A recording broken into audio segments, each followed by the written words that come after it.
अस्सलाम वालेकुम three class, कैसे हैं आप लोग बच्चों। आज 11 जनवरी है और पीर का दिन है। आज हम उर्दू का सबक शुरू करेंगे, सच्ची खुशी।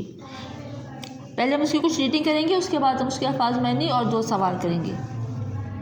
दीबा मुजफ्फरगढ़ में रहती थी। मुजफ्फरगढ़ के पास के गांव में सैलाब की वजह से बहुत तबाही हुई थी। बच्चों, सैलाब वो होता है जब पानी बहुत ज़्यादा दरियाओं से, नहरों से निकल जाता है और फिर वो शहरों गाँव में आ जाता है।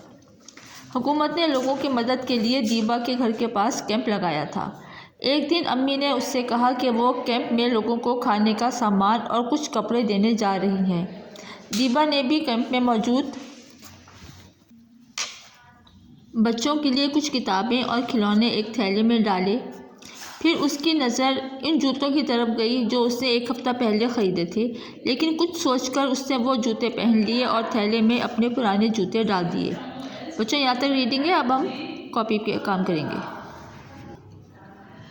जी थ्री क्लास, अभी हमने कुछ रीडिंग की थी, सबक नंबर 23 सच्ची खुशी की। अब हम उसके मायने लिखेंगे। सेंटर में लाइन लगा, इधर लिखे अल्फाज दूसरे मायने। दुख, गम, नेमतें, अल्लाह की इनायत, सैलाब, पानी का चढ़ाव, तबाही, बर्बादी, सच्ची, असली। इसके बाद हम बच्चों सवाल जवाब करेंगे। आज हम इसके पहले दो सवाल करेंगे। सवाल नंबर 1 है, सैलाब कहाँ आया था? इसका जवाब है सैलाब मुजफ्फरगढ़ के पास के गांव में आया था। सवाल नंबर 2 है, अम्मी सैलाबज़दा लोगों की मदद कैसे कर रही थी? इसका जवाब है अम्मी सैलाबज़दा लोगों के लिए खाने पीने का सामान लेकर जा रही थी। बच्चों, काम आपने कॉपी पर करना है, उसको अच्छी तरह से याद भी करना है।